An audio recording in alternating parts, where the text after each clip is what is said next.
It's great to be here, and especially be with an old friend Avery and meet new friends.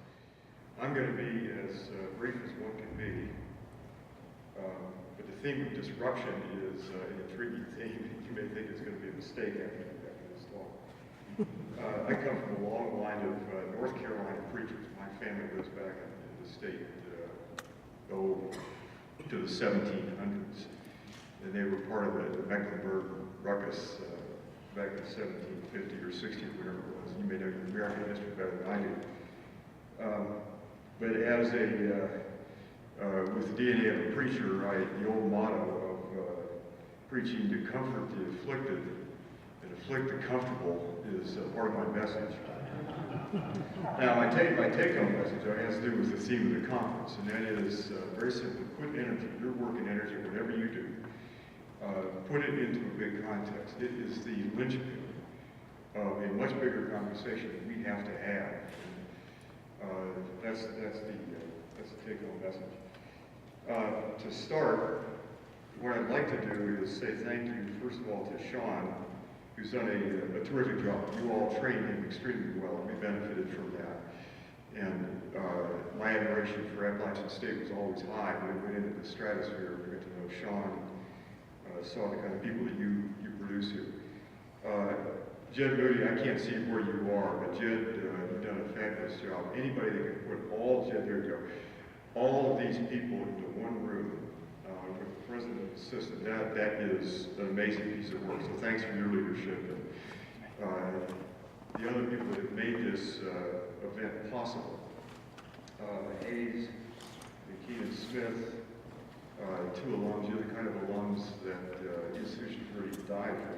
Fred and Alice stand back. Thank you for your support to make this possible as an event. Greg, Michael Connor, Jeff Ramsdale, so many of you here. There is so much talent in this room and so much commitment. And I think all of you are really terribly disruptive. So you're already doing what the theme of the program is all about. You all may be arrested. We all may be doing part-time before this is over. Dick Cheney is recording this event. And there are NSA members in the audience.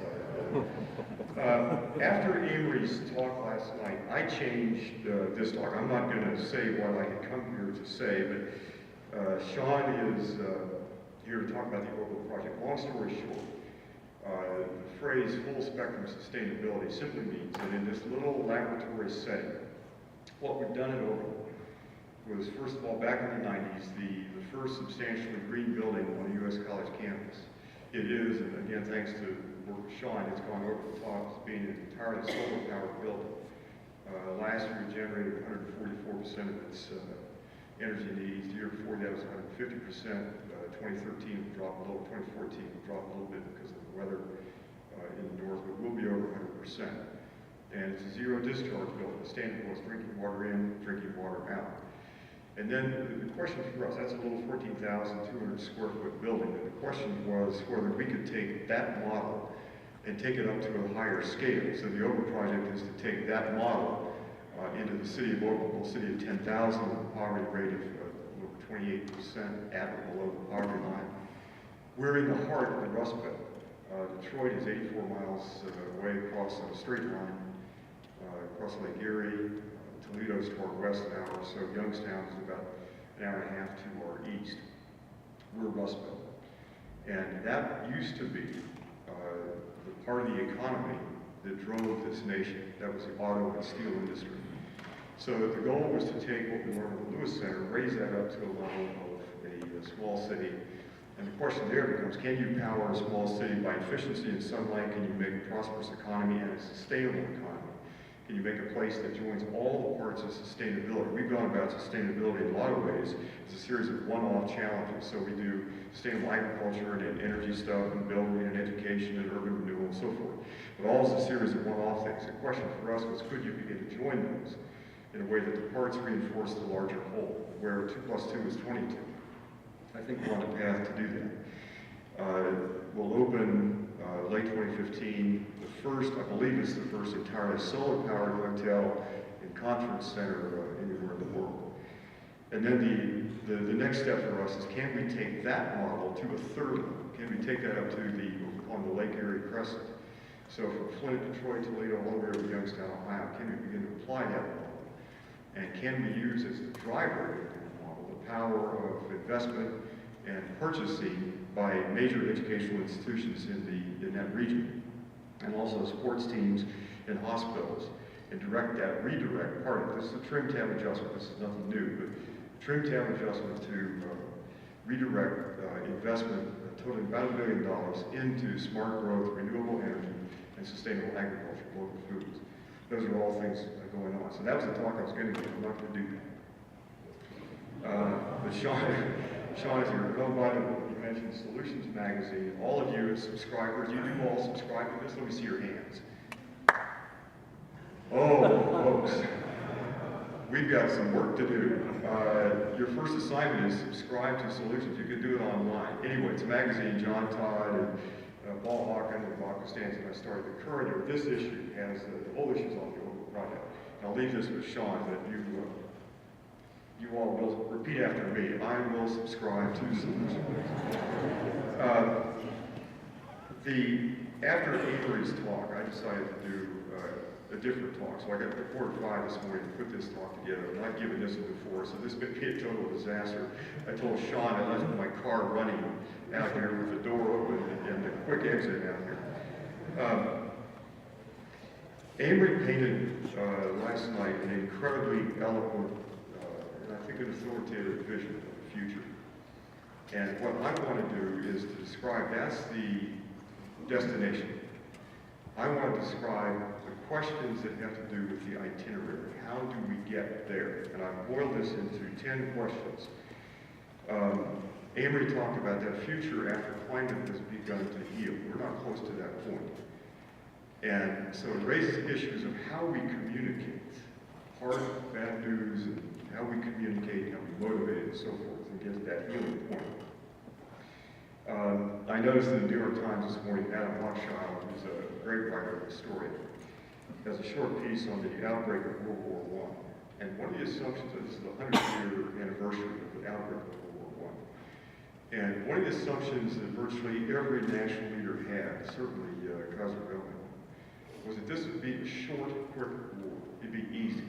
And the Kaiser, according to Adam Hochschild, told the troops that you'll be home before the leaves change in the fall. And of course, that was not true. 20 million young men gave their lives on the fields of Flanders and other places. It wasn't easy. It wasn't quick. They should have known that. There were warnings about what it would be like. The title of this talk is The Road to Montana. And The Road to Montana is taken from Larry McMurtry's book, Lonesome Dove. And I thought, what do I call this piece of disruption and so forth? In Lonesome Dove, Larry McMurtry has these guys sitting around this dusty, hot, desolate town in West Texas. And they want to go to Montana. And so their vision of Montana is green, there's lush, there's water, there's everything that doesn't happen in West Texas. And so they're fantasizing about West Texas, and they don't know the rivers they have to cross, or the struggle and fights with Native Americans that lie ahead, and all the challenges and so forth. So this is titled The Road to Montana, following Larry McMurtry. Then I want to say this again. Your work in energy is the keystone of a conversation about that road to Montana. How do we get there? What do we have to do? What do we have to accomplish? So here goes. This is the human condition. And I love his art. I got a bunch of his postcards and so forth. But if you don't know that's where we are, you know, forget it. Just get over it. That's where we are. We live in a very precarious situation. Don't let it get you down. Marine Corps buddy of mine says that before they go into combat, part of their training is to face the fact that they could lose their lives. And they're told basically, get over it. You could lose your life, but just do your duty. Stay focused on what you have to do. So that's the human condition. Gary Larson, where is Gary Larson when we really need him? This is Gary Larson's view of things. Can all of you in the back see that all right? You in the back row, see this okay? So objects in the air are closer than they appear. And then to be more scholarly or academic about it, Jared Diamond's book, Collapse, says 5 things we want to pay attention to as part of this road to Montana. Societies collapse when they fail to anticipate problems. They're reasoned by false analogies. Just got the wrong metaphors and analogies in their heads. They fail to see problems that are already in front of them. Those slow trends. And we tend to focus on things that are fast trends. That's headlines. But the slow trends of soil erosion, the literacy rates, and the loss of species, those are easy to overlook.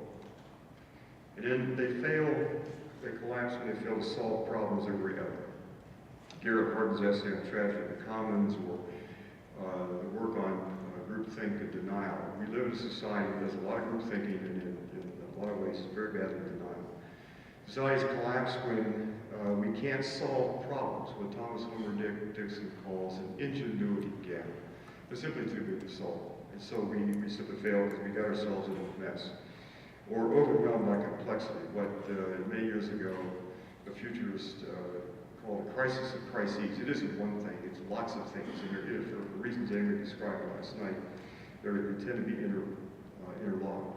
Joseph Taylor, the great historian of collapse in societies, talks about the fact that societies sometimes collapse when the ratio of creative energy, that disruptive energy that you all are about and represent, to maintenance begins to shift dramatically toward maintenance in the way of creativity.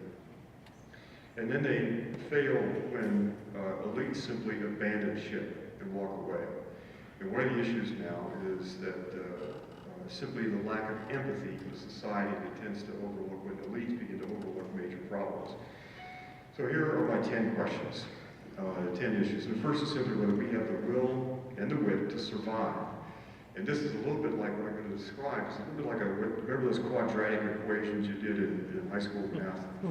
You had to solve a series of components to get to the right answer on the right side of the equals mark. That's where we are.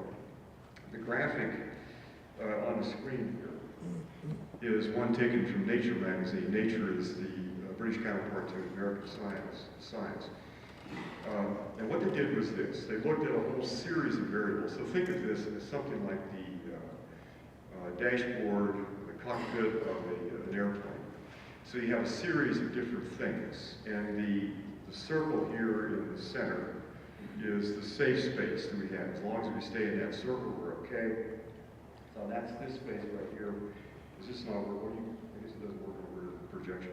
But the green space on the screen is the safe space. The red is the problems getting out of control. The farther out they go, the worse it is. Climate change, the one at the very top, pointed to 12 noon, is probably in that space. You can argue it's a little bit further along at 400 and some parts per million now. But the issue that we face, and this goes back to Henry's point, this is David Archer, a quote. The point of the quote, David Archer is a geophysicist, used to be at the University of Chicago. The point is that the carbon we put in the atmosphere stays there a long time. And I want to make a distinction around this word solve problems. If the problem we address is can you power this campus or this city or the United States or the global economy by renewable energy and efficiency, the answer clearly is yes. We can do that. I think the evidence is large part is what Amory's done in the years. But also NREL, many of you in this room, many organizations and so forth. We know that efficiency can eliminate about half of the energy we currently use, probably at a net profit. That's the work of McKinsey Global and lots of other agencies. But if you change the issue, and can we get carbon out of the atmosphere, that isn't solvable in the same way by any known technology or anything present on the environment. Carbon weathers out of the atmosphere much more slowly. So the carbon, when I fly back to Ohio this afternoon, the carbon I'm going to leave behind is some portion of that, maybe 20, 22%, will be in the atmosphere 10,000 years from now. And it will continue to disrupt ecologies and ecosystems and weather patterns and so forth for the length of that time. Now, that's just the fact. People say, well, that's awfully depressing. Well, yes, it is. And the issue then raises another issue I'll get back to in just a minute, how to communicate this. But if you're not depressed by things that are genuinely depressing, I find that depressing. Well, the logic is to just suck it up. We've got to face the fact we created now a real mess. We have got a long journey, something that resembles Avery's vision last night. So what do we say about our predicament? Now this is tough. I do not have an answer for this. I'm just going to lay out some of the options. One option is this one. This is the Booth cartoon that was in New Yorker probably 120 years ago or so.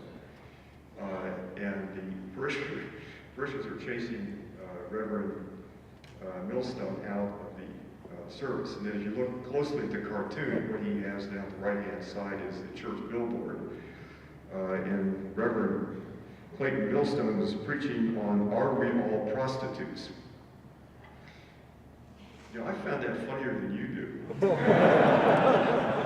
You know, we don't respond. Let me go back and we just start this one. So, Reverend Millstone's service was memorable but not a happy one. At any rate, this is one way to deal with the problem. And are we in deep trouble? Yeah. Are we implicated in this? Yes. And the issue is for us is we're not destroying the planet because of our failures. We're destroying it because of our successes. You know, we're joined by the Bible to be fruitful and multiply. Well, by God, we've done that. We started out with a few people in Africa, and now we're up to 7.2 billion people. We'll peak sometime, maybe around 10 billion by mid-century, a little bit later. So here's Gary Larson's take on this. Maybe there are some things we would recommend in this communication strategy that are simply irrelevant. So Larson's message here from Emma, from his belly. But it's just irrelevant. I mean, as far as you know, Fred's concerned here, it just doesn't work. And then there is this one. Do you remember the movie A Few Good Men? Jack Nicholson is on the stand, and Tom Cruise, the young Jag attorney, is throwing a Hail Mary pass. There's been a murder on the base that Nicholson, in this role of Marine Corps Commandant, was charge of, and Nicholson's losing the case, Cruise is losing the case. And so he throws a Hail Mary pass, and he finally gets Nicholson to admit the problem. And he wins the case. You remember that line? It's one of the great moments in American cinematography, you know. You can't handle the truth. Remember that? He does it better than I do, but he's Jack Nicholson. I'm just doing it. But there's a few different. And T.S. Eliot's take on this was humankind can't bear much reality. That's his point for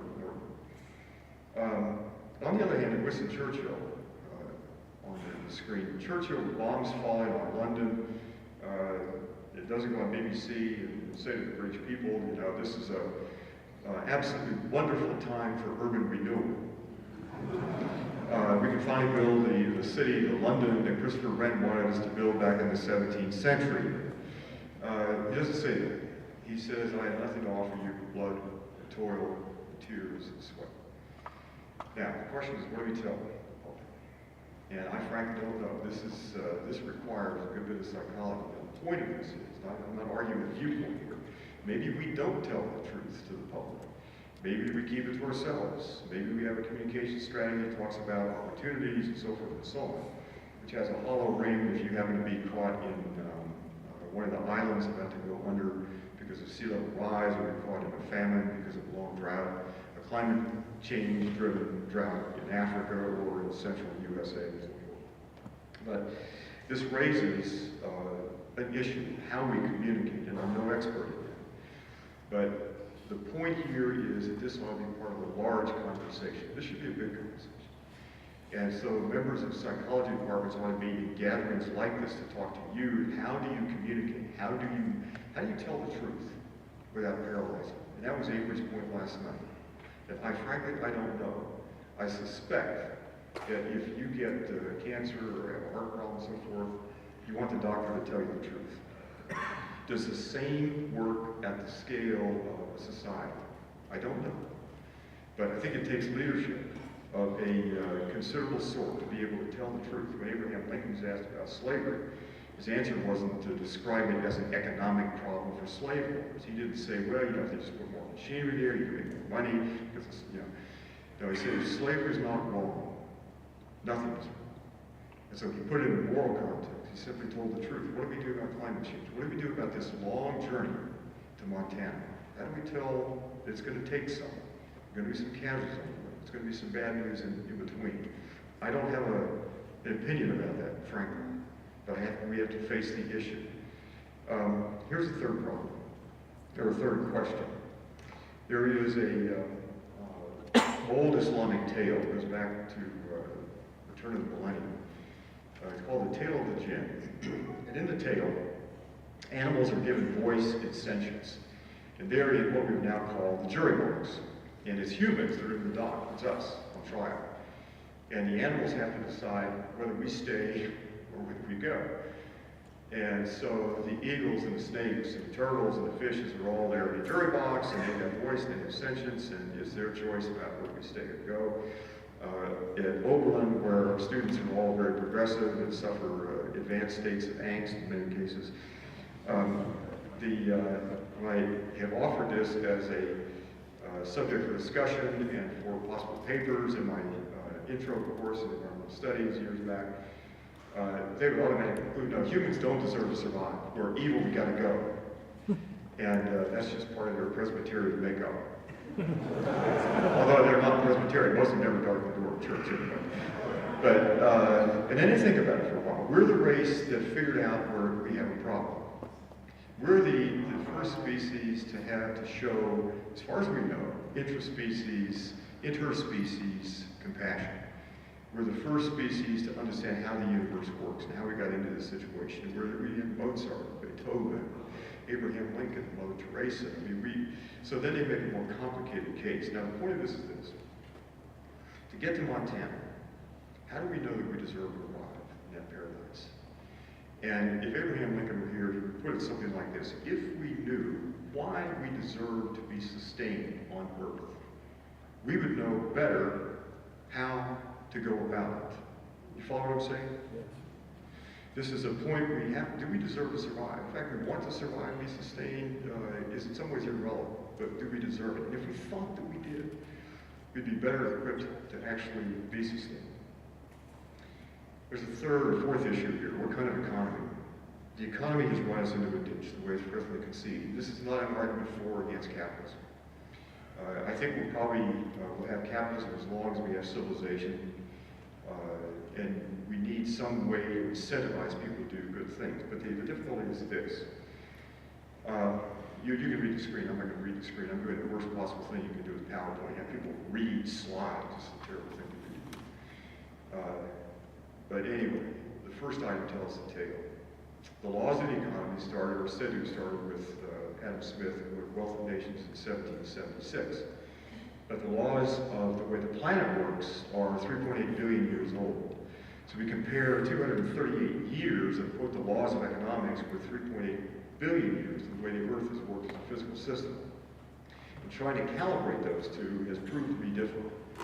How do we begin to get long-term pricing in, or what Amory Lovins has called prices that tell the truth? The fact is, our prices don't tell the truth. We're pushing a bow rate of debt into the future.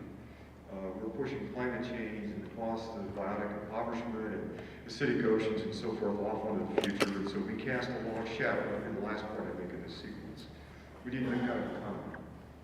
And what that is, I won't pretend to say that I know, because I don't. Here's a fifth issue. We've gotten into this mess, I think, not solely because of the economy. It was the largest market failure in history, according to Lord Stern.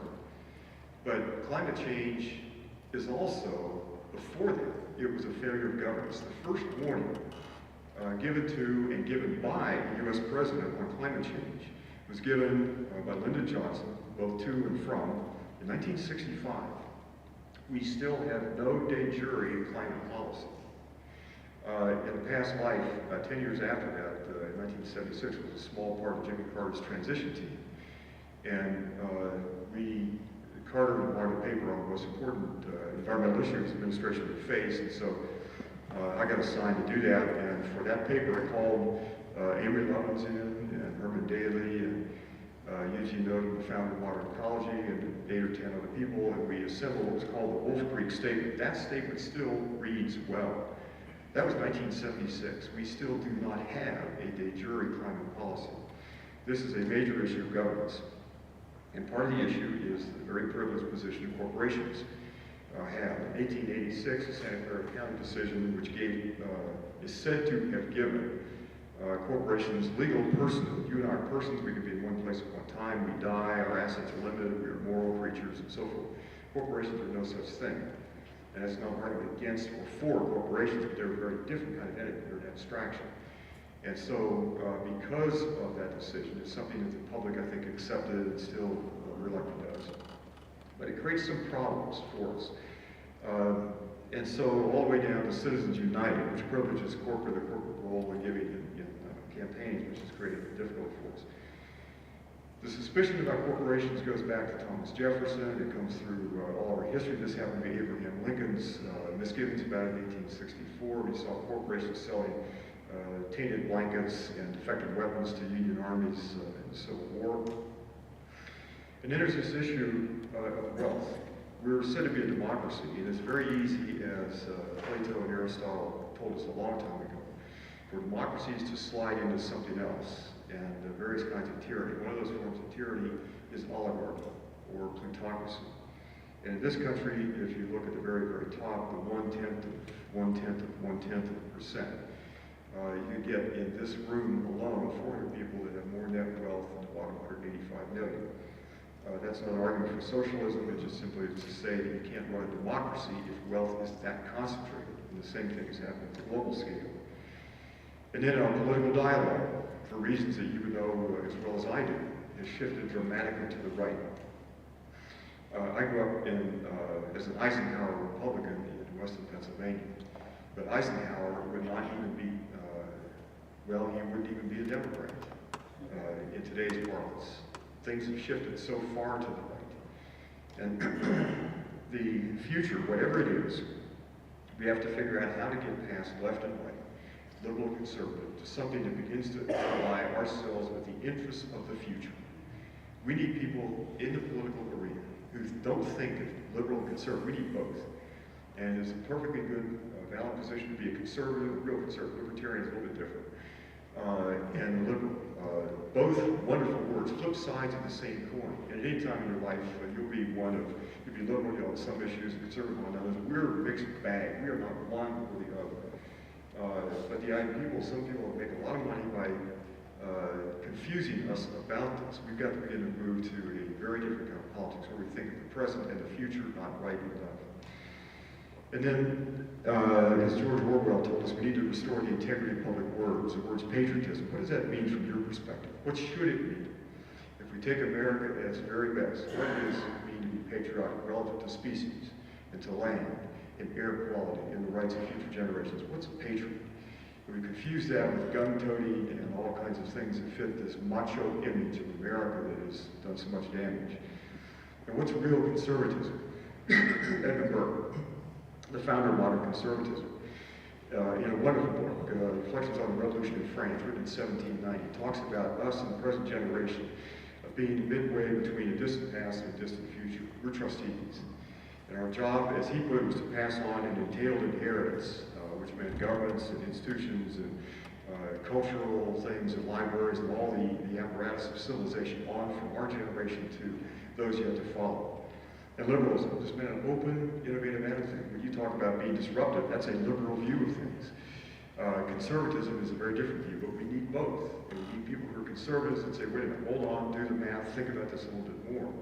And people who are liberals and say, hey, we can do better, we can invent something better. We need both. Those are not different dialogues, they're part of one dialogue. And how did government become a bad word? Government is where you and I say us and ours, and we talk about the future. The market is where we say I, me, and mine. And we need both of those. We're both consumers and citizens of the economy. We're also citizens of this public entity. How did government become a bad word? It's where we do our public business. And public service and working in government, and rights and responsibilities. And how did taxation become a bad word? Oliver Wendell Holmes told us a long time ago, the great Supreme Court Justice, The taxes are the price you pay for civilization. And they need to be assembled fairly. They need to do things that otherwise can't happen in the market, and they need to be put to good use. We know that.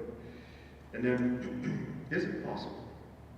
I put this slide first a long time ago, many years ago, in front of Avery Lovett's. He was sitting right in front row, and he nodded his head up and down. But is it possible that we could have a solar-powered, hyper-efficient, energy-efficient, sustainable, but fascist society? That possibility lurks behind us. It is not a small possibility. If you were to ask me, is that where we're headed? I think that probably is where we're headed. We've allowed our political system to go to weeds, and we suffer this dysfunctional government, and it's government, as we're told over and over again, is broken. Well, let's fix it. If your car's broken, you fix it. If the train's broken, you fix it. We can fix government too. Here's the sixth question. This gets into, one person started applauding, the rest of you just sat on your hands. But I'm not going to focus. Here's another question. We've become, I think, technological fundamentalists in lots of ways. We know what religious fundamentalism looks like, and it can have a scary presence in our lives. But here's a question of technology. This is the cover of the article mentioned last night by Bill Joy. This is the Wire magazine cover from April 2000. And in this article, Bill Joy, again, was the founder of Sun Microsystems. No lie, one of the smartest people you could ever possibly meet. Fabulously successful, a great technology entrepreneur. Bill Joy called in this article for a moratorium on any device we make that could self-replicate. So artificial intelligence, genetic engineering, and nanotechnologies were three he picked out. He called for a moratorium on those right away. Now, whatever your opinion about that is, we should have talked about that. And that's what I said last night at the panel, that should have been the occasion. The chancellors and college and university presidents should have said, here, wait, time out. We have a very smart person giving some warning. It wasn't the first. It won't be the last. But if something can self-replicate, and it grows and passes that point to sentience, where it can begin to think, and we're at that point. I ran into Bill Joy a couple years ago and asked him on the street, and I asked him how far we had come to the future, the nightmare that we had foreseen in this article in 2000. He said, oh, we've already passed the point, we're already there. I don't know if that's true or not, but these are the kind of things that you see. We're developing robots and smart machines. They don't look like humans. We're getting much better at making the faces of these things look like lovable little creatures that we like to be around. But the issue is this. Norbert Williams, one of the great mathematicians and one of the great figures of American science in the 20th century, said we must face the fact that every degree of independence we give the machine is a degree of possible defiance of our wishes. The genie in the bottle will unwillingly go back in the bottle. Nor have we any reason to expect him to be well disposed to us. So, I said last night, I'll just repeat this, 3 ways to lose our grip on the planet. One is to destroy the planet in a nuclear holocaust. The second is to destroy the planet's ecological systems, and that's climate change and the environmental movement. The third is to get ourselves evicted from the planet. This issue doesn't even appear in our dialogue. We're so mesmerized by technology and our smartphones and so forth. I think it's a problem. There's an 8th question here. What kind of intelligence do we need to get to Montana? Not just the technologies we take with us, but what do we need? Subject of education came up yesterday in several different ways. This was another Booth cartoon, and I thought it was about as good a way to describe higher education as I could think of. You're not laughing, is it? Did you all party too long last night? Yeah, I see a lot of heads go down. Anyway, the discipline-centric kind of curriculum, Henry talked about it, and Tom Ross talked about it. We need people who can think past this mailbox pigeon. We need you people, young people still in schools, and faculty members and administrators. Let's make education wild and crazy. Let's knock down the barriers and open the doors and windows. Let's have a big conversation.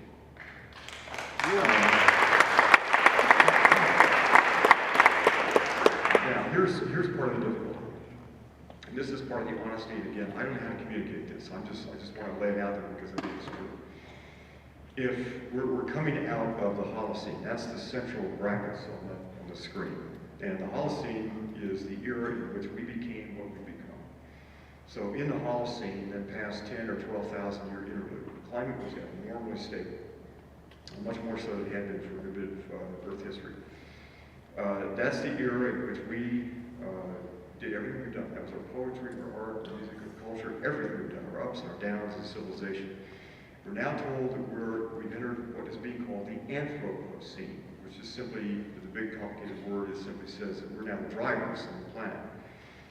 And the fact is, on the right-hand side of the screen, a good bit of the planet, as experienced by young people, will be much more capricious, hotter, buggier, stormier, more ecologically and biologically threadbare place. On the left side of the screen will be the temptation, or I try to represent the temptation to retreat into this world of virtual reality, smartphones, and all the things that we can do. And think about this. Virtual reality, there are no bugs, you can climb mountains and get into a sensation simulator, and you can sit in a room and you can visually climb mountains, or go pet grizzly bears, and go out and take a stroll around the lake and never leave the room. It's television on steroids. And so that's the world we're now moving toward. And the price of that world, I think is this. This is Richard Lou's book, The Last Child of Boys. That's the back picture of my grandson, who's now 14. I just like that picture of it. But that's a world in which young people will find it harder and less attractive and less easy to go into the natural world. This is the world we're headed into. It's a world where you've all seen this. You've all seen little kids with electronic stuff in front of them, iPads and so forth. They're learning something. They're very fast learners at that young age. E.O. Wilson put it this way in one of his great books. E.O. Wilson's the great Harvard biologist, probably the most famous biologist since Charles Darwin. Can the psychic thread of life on Earth be snapped without eventually fatal consequences? And the consequences, I think, would be measured as the loss of affection for the natural world, which is changing dramatically, and the loss of confidence in what remains of the natural world. And then on this intelligence, I want to stick in Thomas Jefferson's quote here: if a nation expects to be ignorant and free, a state of civilization expects what never was and never will be. Education is critically important. What we do here is part of that bonding of the natural world. When we get to Montana, we will have to keep our loyalties through the deserts and across the rivers and under some very difficult circumstances. And then Albert Einstein's quote: I fear the day that technology will surpass our human interaction. The world will have a generation of idiots. I don't want to read this slide. This is from one of the bright lights in philosophy, Mary Midgley, a British philosopher now in her 90s, wrote a whole raft of wonderful books. And she always, reading Mary Midgley, she reminds me of my grandma, the kind of slight pot belly of an apron with a wooden spoon in her hand. Well, now, David, be smarter than that. And then she writes like Wendell Berry, the great Kentucky writer. So if you look for a philosopher, Mary Midgley, a whole raft of books. But Mary Midgley in this talks about why smartness is never enough. Amory alluded to this last night. We need a different kind of intelligence. And so in my experience as a teacher, a lot of times my C students were better in some ways than the A students. The A students went off to become lawyers and so forth, and they did things very quickly. They cram for a test and get an A the next morning, and the C students have to mull things over. We need that mulling over kind of intelligence. People who can sit there and take a complicated problem, remember quadratic equation, and they can work their way through a tough moral issue with lots of different dimensions, exactly what Avery was talking about last night.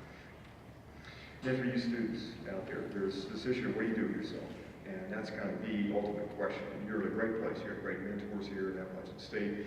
And from wherever you go, the North Carolina system is a great university system. It's one of the real jewels of higher education in the United States. But here's what's taking place. The roughly $1.2 trillion of student debt, a big number, now rests on your shoulders. I think that's part of what drives these two trend lines. And the two trend lines are simply the dissociation of young people that come into college and want a great philosophy of life and want to do good in the world, and those people who want to make a lot of money. There's nothing wrong with making a lot of money. But what's happened is we've dissociated the idea of having a calling, that used to be called a calling, with high values in philosophy and making money. And I think part of the issue is that we saddle students with so much debt that they have to go out and make a lot of money. Education ought to be as close to free as it possibly could be. And I don't mean just for students. I mean there ought to be a sabbatical year for plumbers and people who work in the insurance industry. We ought to begin to see education very differently. Now,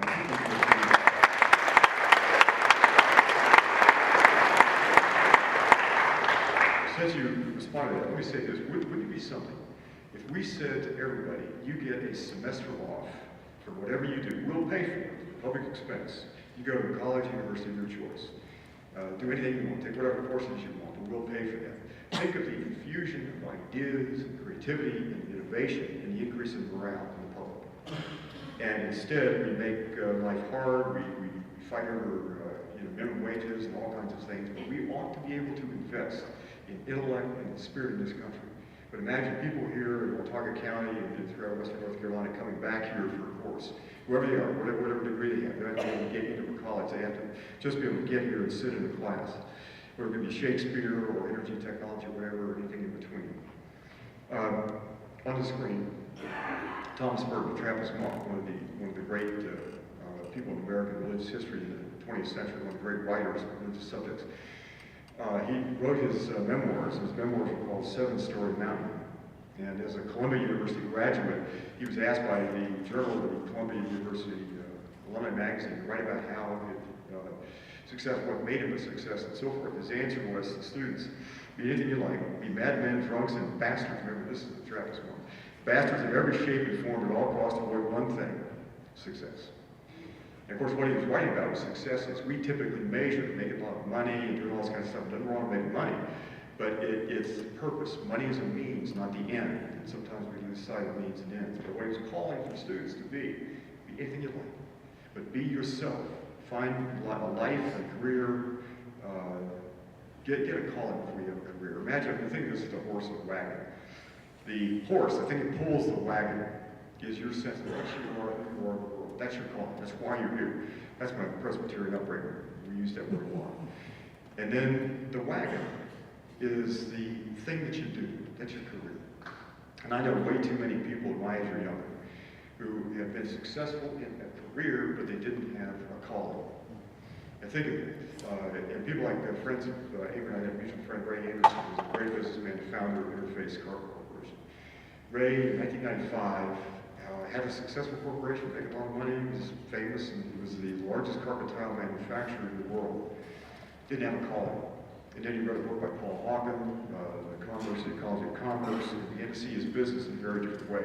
He got his calling and his career connected.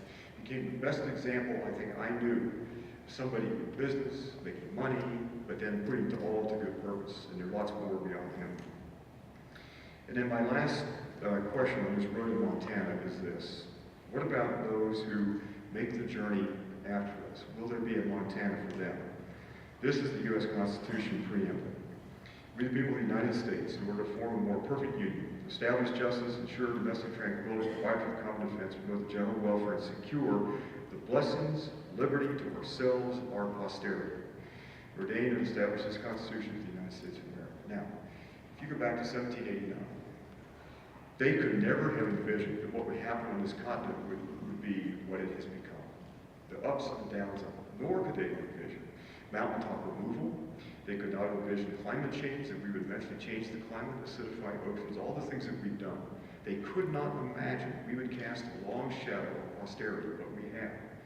And now, the future generations have literally no legal standing. And we give standing to people who died. We honor their wills, we honor their memories, and so forth in lots of ways. We give no legal standing to those generations to follow us. We need lawyers now to come in and take up this battle on this road to Montana. This isn't a one-time trip. There'll be lots of people who want to get to Montana in their future. And those future generations that would live in Montana, need protection. Now, let me close with some thoughts. This, again, is one of the most famous cartoons ever. This is an equation, and then a miracle occurs. Amory was talking last night about a miracle.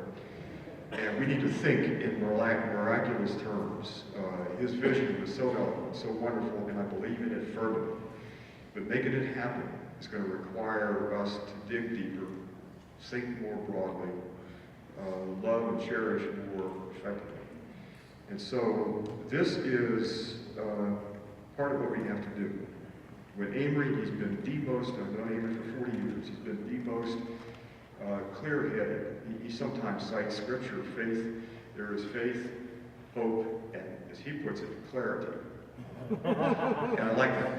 And I don't know a clearer head of anybody who thinks any liquid than Amory Lovins. And this is a capsule summary of what I think Amory is, the gift that Amory has made to all of us. Smart solutions. They don't cause other problems. So his comment last night about parachuting cats, good solutions don't create more problems. Solutions create solutions. That means they have to solve for pattern. That means they have to solve for confidence quadratic equation. When I get to Montana, you've got to answer a lot of questions. And then they have to be technically feasible. Things that you all wrestle with here. They've got to be doable sorts of things. They've got to be competitive economically, and increasingly that means the amount of carbon released per dollar spent. And so that means, and that's actually pretty good news, because increasingly what we do, what you're doing technologically is cost competitive. We deployed 3 megawatt solar array in Oklahoma a couple years ago. That's the output side, actually higher than 3 megawatts, rated at 2.27. The point is that was done as a power purchase agreement, and the numbers penciled out to our board of trustees. That was a couple years ago. The numbers would be better now than they would be, and better 2 years from now than they would be presently. Can be deployed quickly. This climate crisis that we're in doesn't allow us any procrastination. When Avery closed last night and said we have just enough time. No more. No time for sideways mover, no time for big mistakes. We have just enough time to get to Montana. And then it's got to be resilient and redundant and repairable. And the best description I know of resilience is what Amory Lovins wrote back in 1981 or 82 in a book called Brittle Power, chapter 13. It's online, go see it.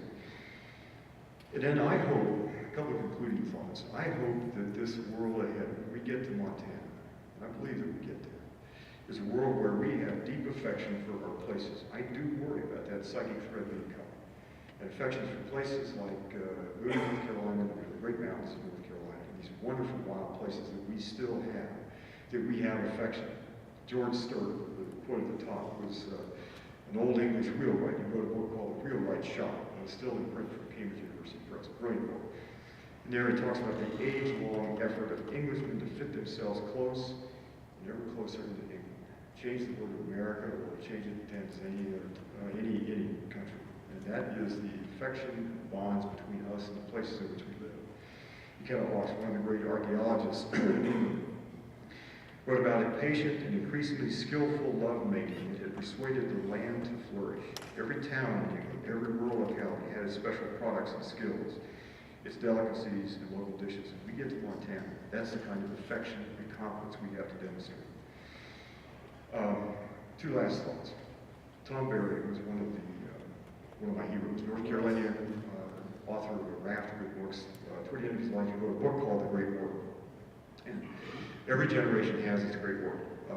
The Civil War generation had its great work, and a lot of young men went and fought and died in places that had names like Shiloh and Gettysburg and so forth. World War II, the greatest generation, went to places like the Battle of the Bulge and Iwo Jima. They had great work to do. Our great work is very straightforward.